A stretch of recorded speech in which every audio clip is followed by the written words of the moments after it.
सभी को 9वें अंतर्राष्ट्रीय योग दिवस की हार्दिक शुभकामनाएं। जी हाँ, आज 9वां अंतर्राष्ट्रीय योग दिवस है।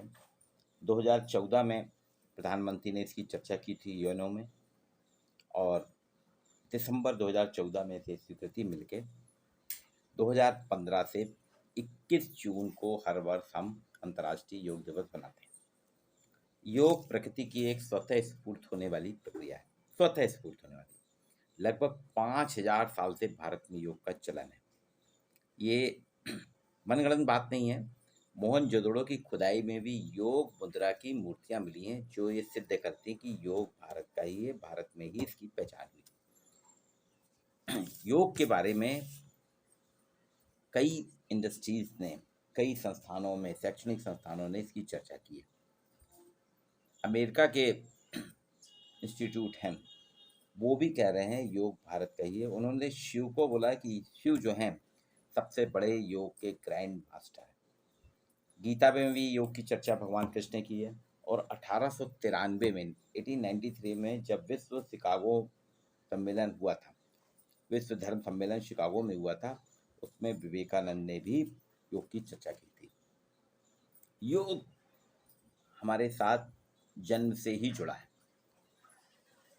मनुष्य की जो यौनिक क्रियाएं हैं, वो जैविक क्रियाएं हैं, वो उससे ही माँ के घर में भ्रूण की स्थापना होती है, और तभी से योग प्रारंभ हो जाता है।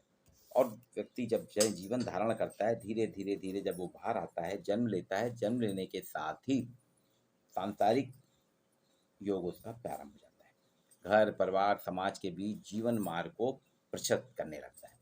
जीवन के समापन पे भी प्रकृति के साथ तादात्म्य बनाकर विलीन होना योग ही है। योग के जनक महर्षि पतंजलि हैं, जिन्होंने योग सूत्र लिखा था, और उसमें योग की सारी संभावनाएं, योग के प्रकार, योग कितने प्रकार होने चाहिए, योग कैसे करना चाहिए, योग का मानसिक शारीरिक क्या योगदान है, सभी की विस्तृत विवेचना योग सूत्र में की है। योग एक स्वस्थ और सुसंस्कारित परिवार और समाज की स्थापना करता है। योग से ही एक स्वस्थ संस्कारित परिवार और समाज की स्थापना होती है। योग मनुष्य को शारीरिक मानसिक रूप से स्वस्थ बनाता है, जिससे एक स्वस्थ समाज का निर्माण होता है। योग का उद्देश्य समाज को समरस बनाना है, समाज में समरसता बने, सब बराबर के हों। आश्रम व्यवस्था के प्रथम चरण जो है आश्रम, वो ब्रह्मचर्य आश्रम है, जिसमें वेद शास्त्र विद्या के साथ योग की शिक्षा दी जाती थी, जिसका मूल उद्देश्य था अनुशासित विवेकपूर्ण कर्मठ व्यक्तित्व का निर्माण करना। लेकिन आज क्या हो रहा है? आज की हमारी शिक्षा सिर्फ मानव में क्षमता, कैपेसिटी, विचारों का विकास, डेवलपमेंट ऑफ थॉट और विवेक साधना सिखाती है। लेकिन योग का लक्ष्य जो है, शिक्षा के ये जो संसाधन हैं, इनको प्राप्त करके व्यक्ति को सर्वांगीण रूप से विकसित करना है। मनुष्य के मन और व्यवहार को साधने की तकनीक का विशिष्ट ज्ञान योग है। 21वीं सदी प्रौद्योगिकी की उन्नत सदी है। इसमें टेक्नोलॉजी अपनी एक्सट्रीम हो गई है, जिसके कारण मानव समाज यांत्रिक हो गया है। उसमें आचार विचार व्यवहार में विवेक संयम की सीमाएं हमारी बिखर रही हैं। दिशाहीन समाज में मान्यताओं, मूल्यों और वर्जनाओं की परिभाषा धुंधली होती जा रही है। असंतोष और निराशा बढ़ रही है, जिससे आज हमें मारक नहीं, सृजनात्मक क्षमता की जरूरत है। इसीलिए 9वें योग दिवस पे, जो 9वां योग दिवस है 2023, इसकी थीम है वसुधैव कुटुम्बकम, अर्थात पृथ्वी मेरा घर है। पृथ्वी को हमने बहुत ज़्यादा दोहन कर डाला, तो आज हमारे जलवायु परिवर्तन हो रहा है। इसलिए पृथ्वी को अपना घर समझ के, अपना परिवार समझ के इसकी सुरक्षा करें। योग व्यक्तिगत, पेशेवर, समुदाय उन्मुख कार्यात्मक क्षमता है। शारीरिक मानसिक अनुशासन जहाँ एक संतुलन बनाता है, वहीं योग चिंतनशील अभ्यास है।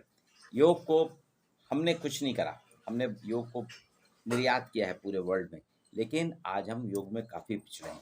योग को mindfulness, wellness, meditation, life style, fitness, speech life fitness के नाम से बेचा जा रहा है। आज आपको जानकर आश्चर्य होगा कि अमेरिका की वैदिक स्टडीज़ ने ग्रैंड मास्टर ऑफ शिवा जिसको बताया था, शिव की नटराज के, उनका कहना था ये सबसे बड़ी योगिक क्रियाएं हैं। अमेरिका में योग का बाजार आज 9.09 अरब डॉलर का है। ब्रिटेन में 47,020 करोड़ का, चीन में 27,000 करोड़ का, ऑस्ट्रेलिया में 4700 करोड़ का है। लेकिन बाबा रामदेव ने जब से योग को प्रचलन में लाए हैं, पतंजलि योग विद्यापीठ के माध्यम से, भारत में अब 490 अरब का योग का मार्केट हो गया है। लेकिन विसंगतियां देखिए, भारत में एक योग टीचर जो है, योग के टीचर को मासिक सैलरी मिलती है 32,000 रुपये।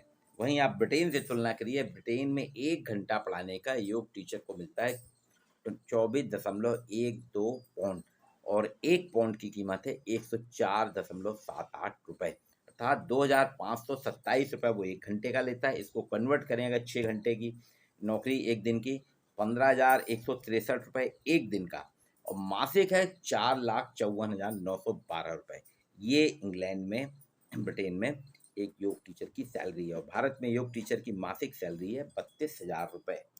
योग को अब हम समाजशास्त्री दृष्टि से समझेंगे। योग का समाजशास्त्र, वास्तव में योग समाज का एक प्रमुख प्रकार है।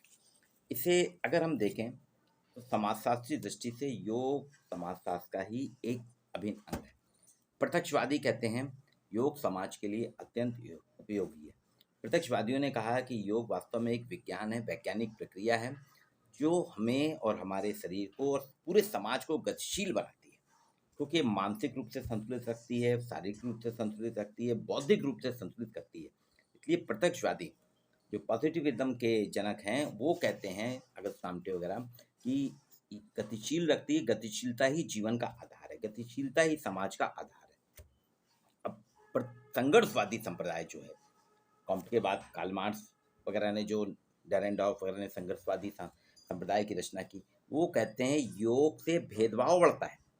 योग को अगर हम संघर्षवादी संप्रदाय की दृष्टि से देखें तो योग भेदभाव बढ़ाता है, क्योंकि आज का योग जो है उच्च वर्ग और निम्न वर्ग में भेदभाव बढ़ा रहा है, क्योंकि पूंजीवादी व्यवस्था के चलते उच्च वर्ग के पास पूंजी का फ्लो है, वो अपने लिए योग के विभिन्न संसाधन, जैसे आपने देखा होगा एक अमीर व्यक्ति या पूंजीपति जब योग करता है तो वो म्यूजिक भी चलता है, उसके म्यूजिक सिस्टम रहता है, एसी चैम्बर में योग करता है, कालीन उसका बहुत महंगे कालीन में बैठ के करता है, उसके लिए बिस्लरी की बॉटल्स रहती हैं, पानी रहती हैं, और वो जिम जाता है तो वहाँ पे भी योग करता है, जो संसाधन है, तो उसमें पसीना बहाता है, लेकिन पैसा दे के पसीना बहाता है, लग्जरियस योग करता है।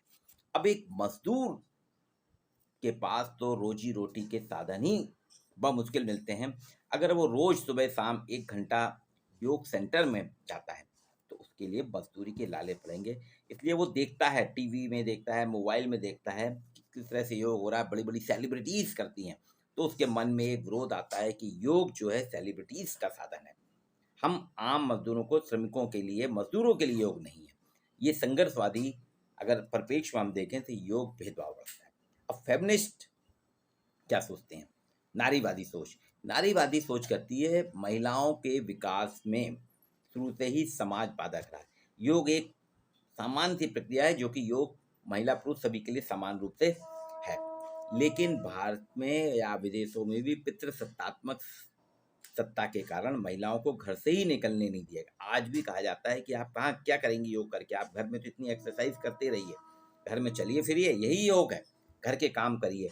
ये रोकने का काम करता है। योग जो है शरीर के लिए मानसिक रूप से जो सहायता करता है, उसमें हमारी पितृसत्तात्मक सोच के कारण बाधक बना हुआ है।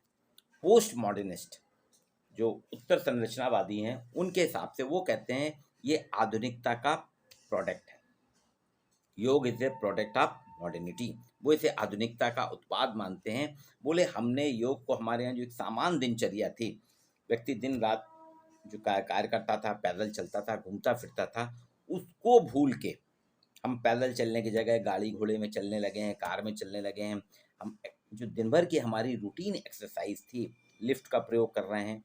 तो आधुनिकता का उत्पाद इसलिए कह रहा है कि हम आधुनिकता के वशीभूत होके वेलनेस सेंटर में जाते हैं, योगा सेंटर में जाते हैं, अपना समय निकाल के। इसलिए कहा कि आधुनिकता का मॉडर्निटी, प्रोडक्ट ऑफ मॉडर्निटी है। अब प्रकारवादी सोच में अगर हम देखें, प्रकारवादी दृष्टि से अगर हम देखें योग को, तो पार्सन्स का एक जो प्रकारवाद का सिद्धांत है, उसमें GALI की बात की है। जी लक्ष्य, ए अनुकूलन, एल लेटेंसी और आई एकीकरण। वो कहते हैं योग जो है प्रकारवाद की दृष्टि से आप देखिए तो प्रकारवाद क्या कर बताता है कि हमको अपना लक्ष्य निर्धारित करना चाहिए, परिस्थितियों के साथ सामाजिक व्यवस्था के साथ हमें अनुकूलन करना चाहिए, लेटेंसी स्थिरता रखना चाहिए और एकीकरण करना चाहिए। ये चारों चीज़ें अगर आप देखें प्रकारवाद की दृष्टि से, योग में लक्ष्य भी होता है, अनुकूलन भी होता है, लेटेंसी भी होती है, स्थिरता भी होती है और एकीकरण भी होता है। इसलिए मैं कहता हूँ कि योग का समाजशास्त्र सभी स्कूल कॉलेज में पढ़ाया जाना बहुत ज़रूरी है, क्योंकि ये व्यावसायिक भी है, मानसिक शांति भी देता है, व्यावसायिक आधार भी है, मानसिक आधार भी है, शारीरिक आधार भी है और समाज के साथ प्रत्यक्ष रूप से जुड़ा हुआ है। तो योग का समाजशास्त्र एक विषय के रूप में स्कूल कॉलेज में पढ़ाया जाए, जिससे बच्चे अपने मानसिक संतुलन स्थापित रखेंगे, शारीरिक संतुलन स्थापित रखेंगे और जो विकृतियां आ रही हैं समाज में, जो सामाजिक विकृतियां आ रही हैं, जो परिवार टूट रहे हैं, वैवाहिक संबंध टूट रहे हैं, परिवार एकल परिवार टूट के बिखरता जा रहा है, समाप्त होता जा रहा है, इन सभी को रोकने में योग क्या करेगा, अनुकूलन की बात करेगा, एकीकरण की बात करता है, लेटेंसी की बात करता है और योग गतिशीलता की बात करता है। अभी पूरा समाज हमारा धीरे धीरे गतिशील नहीं है, धीरे धीरे स्थिर होता जा रहा है, यांत्रिकता की ओर हम बढ़ रहे हैं। दुर्खिम ने भी बताया था 2 प्रकार की समाज में यह एकता होती है, एक स्वाभाविक एकता, एक यांत्रिक एकता। तो अभी पूरा समाज यांत्रिक एकता में कन्वर्ट होता जा रहा है। अगर हम योग करेंगे तो गतिशील होंगे, जैसा कि प्रत्यक्षवादियों ने कहा है। संघर्षवादियों ने जरूर कहा है कि भेदभाव बढ़ता है लेकिन इसको कम किया जा सकता है। फेमिनिस्ट थ्योरी भी कहती है कि महिलाओं के लिए सोच बदलना होगी, वो भी आएंगी। और पोस्ट मॉडर्निज्म जो कहता है कि आधुनिकता का उत्पाद है, तो इसे आधुनिकता के उत्पाद से हमको प्रारंभिक प्राचीन परंपरात्मक रूप में लाना होगा, तब हम अपने लक्ष्य को भी पा सकते हैं। GALI जो पार्सन्स की थ्योरी है, प्रकारात्मक सिद्धांत की लक्ष्य भी पा सकते हैं, अनुकूलन कर सकते हैं सामाजिक व्यवस्था के अनुरूप, लेटेंसी स्थिरता ला सकते हैं जो भी हम अस्थिर हो रहे हैं, और एकीकरण करके अपने आप को आगे बढ़ा सकते हैं।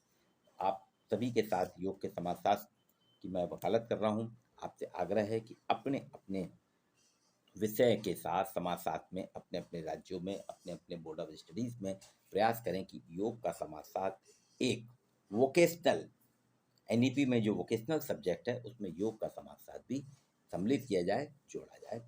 इसलिए मैं सभी से आग्रह है कि आप लोग योग के साथ जुड़िए। आप सभी को पुनः योग दिवस की हार्दिक